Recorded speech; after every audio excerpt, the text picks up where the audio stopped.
Hello everyone. इस video का topic है एस्ट्रोनॉमिकल टेलीस्कोप। तो लास्ट वीडियो में हमने रिफ्रैक्टिंग टाइप एस्ट्रोनॉमिकल टेलीस्कोप के बारे में पढ़ा था और ये है रिफ्लेक्टिंग टाइप एस्ट्रोनॉमिकल टेलीस्कोप है। तो सबसे पहले ये है कि हम रिफ्लेक्टिंग टाइप एस्ट्रोनॉमिकल टेलीस्कोप का यूज़ क्यों करते हैं। हम रिफ्रैक्टिंग टाइप टेलीस्कोप को यूज़ क्यों नहीं करते हैं, रिफ्लेक्टिंग टाइप टेलीस्कोप को यूज़ क्यों करते हैं। रिफ्रैक्टिंग टाइप टेलीस्कोप में कुछ प्रॉब्लम्स थी, तो defects in glass type telescope या रिफ्रैक्टिंग रिफ्रैक्शन जिसमें हो रहा है वो ग्लास से बना होता है, तो डिफेक्ट्स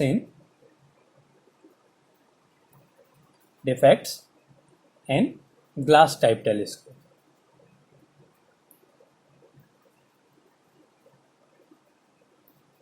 तो जो ग्लास टाइप टेलीस्कोप होता है या रिफ्रैक्शन जिसमें होता है उसमें कुछ डिफेक्ट्स होते हैं।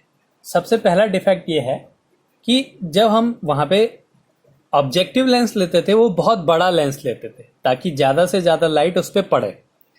अब जितना बड़ा लेंस होता है उतना भारी लेंस भी होगा, तो हमें क्या करना पड़ता था, बहुत बड़े बड़े लेंसेज का यूज़ करना पड़ता है, जिसके कारण जो पूरा एपरेटस है वो बल्की हो जाता है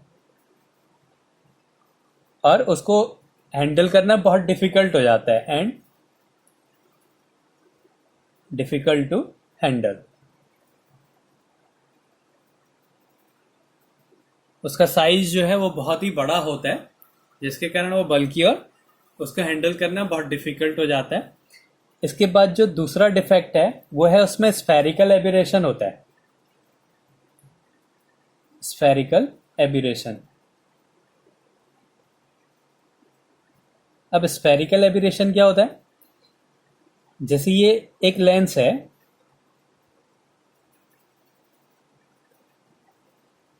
इस पे रेस पड़ रही है, इन्फिनिटी से बहुत सारी रेस पड़ेंगे, ऐसे रेस पड़ रही है। अब क्या होगा, इसका साइज जो है बहुत बड़ा है, तो ये एक प्रिज्म की तरह बिहेव करने लगेगा। या ये जो इसका ऊपर का पोर्शन है ये तो बहुत ही पतला है और नीचे का पोर्शन थोड़ा बड़ा हो गया और उसके नीचे और ज़्यादा बड़ा हो गया, तो ये बीच में जो है बहुत मोटा होता है और ऊपर बहुत पतला होता है। तो ये क्या है, इसमें जो इसके पतले पोर्शन पे अगर रे पड़ेगी तो वो क्या होगा, कम बेंड होगी, वो ऐसे आ गई। जो थोड़ा सा ज़्यादा मोटे पोर्शन पे पड़ेगी उसमें रिफ्रैक्शन ज़्यादा होगा तो थोड़ा ज़्यादा बेंड होगी, और जो और मोटे पोर्शन पे पड़ेगी वो ज़्यादा और बेंड हो जाएगी। तो ये क्या है, इन पे जो रेज पड़ रही हैं इसका जो फोकस है वो एक पॉइंट पे नहीं है। तो इस प्रॉब्लम को, ये जो प्रॉब्लम है ये है spherical aberration.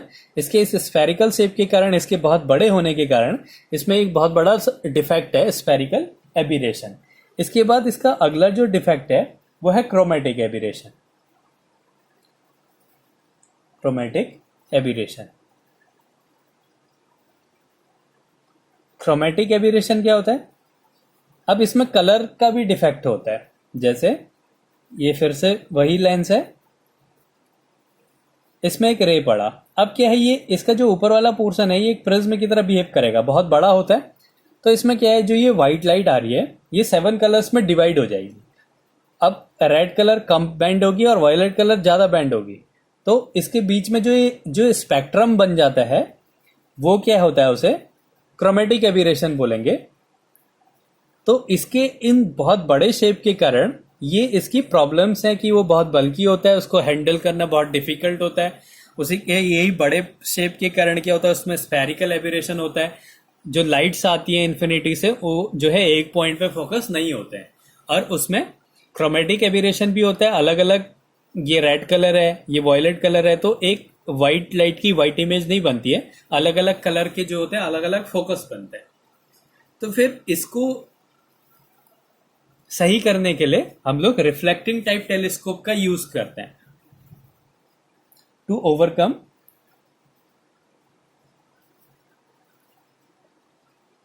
This problem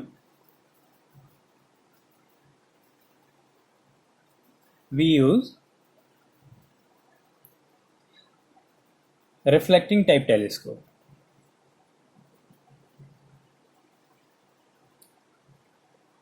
reflecting type telescope. तो इस प्रॉब्लम को ओवरकम करने के लिए हम क्या करते हैं, रिफ्लेक्टिंग टाइप टेलीस्कोप का यूज करते हैं। अब रिफ्लेक्शन में जो है एक लाइट जो है का एक ही फोकस होता है, वहां पे क्रोमेटिक एबिरेशन भी नहीं होता है। और जो रिफ्लेक्शन में जो मिरर्स का यूज किया जाता है, वो मिरर्स जो है लेंस के कंपैरिजन में बहुत पतले भी हम यूज कर सकते हैं और वो बहुत हल्के भी होते हैं और सस्ते भी होते हैं। तो इसलिए हम क्या करते हैं, रिफ्लेक्टिंग टाइप टेलीस्कोप का यूज करते हैं। तो इसमें क्या होता है, एक रिफ्लेक्टर होता है, ये बहुत बड़ा मिरर यूज करते हैं।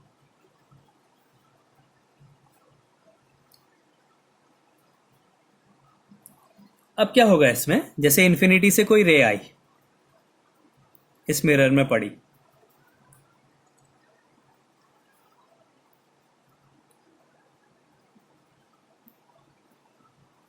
कोई रे आके इस मिरर में पड़ रही है।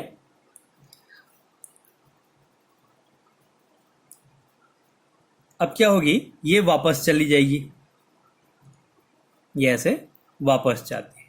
तो क्या करते हैं, यहाँ पे एक और मिरर लगा देते हैं, दोनों कॉनकेव मिरर, एक कॉनकेव मिरर है और एक कॉन्वेक्स मिरर है। तो यहाँ पे ये दूसरा मिरर लगाया, तो इससे क्या होता है, ये ऐसे, ये एक आई पीस है, ऐसे करके ये यहां से बाहर चली जाती है, और ये क्या है, आई पीस है, आई पीस। तो ये जो है रिफ्लेक्टिंग टाइप टेलीस्कोप हो गया। ऐसे बहुत सारी रेज जो जाती है इन्फिनिटी से, वो एक पॉइंट पे फोकस हो जाती है, और इसमें क्या होता है, स्फेरिकल एबिरेशन भी नहीं होता है और क्रोमेटिक एबिरेशन भी नहीं होता है। तो अब इसके एडवांटेजेस क्या हैं, it is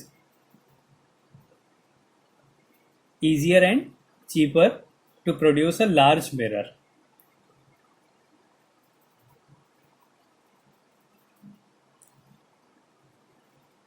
To produce a large mirror than a large lens. ये आसान भी होता है और सस्ता भी होता है मिरर का यूज करना है एक लेंस के कंपैरिजन में। Mirror can be arbitrary thin, हम जितना जितना चाहें उतना पतला मिरर का यूज कर सकते हैं। Arbitrary thin, whereas lens must be a minimum thickness to bend light appropriately.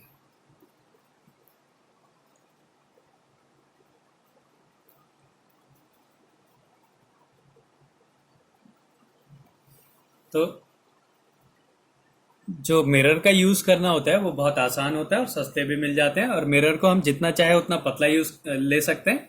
तो जितना पतला मिरर होगा उतना हल्का होगा, लेकिन लेंस में ऐसा नहीं हो सकता है। लेंस क्या है कि लाइट को बेंड करने के लिए उसकी कम से कम कुछ ना कुछ थिकनेस होनी चाहिए। तो हम यहाँ पे क्या है, इसका यूज नहीं करते, मिरर्स का, हम लेंस का यूज नहीं करते, मिरर्स का यूज करते हैं। दूसरा एडवांटेज क्या है, due to large aperture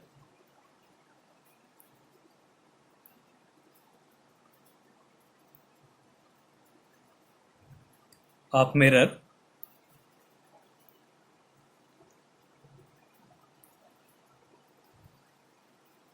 the reflecting telescope have high resolving power.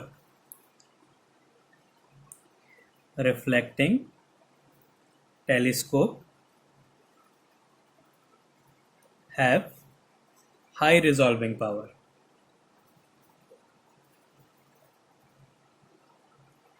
Resolving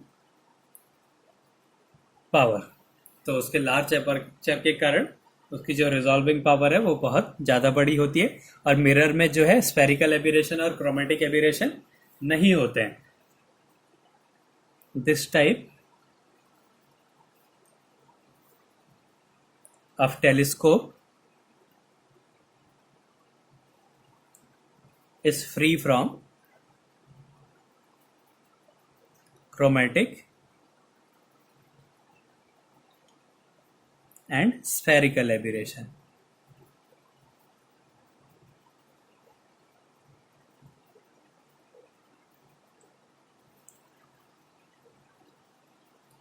जो इमेज बनती है वो क्या होता है, सारी रेज को वापस रिफ्लेक्ट कर देता है, इसलिए जो इसकी इमेज होती है वो बहुत ज़्यादा शार्प इमेज बनती है। Image found by spherical reflecting telescope, image formed by reflecting telescope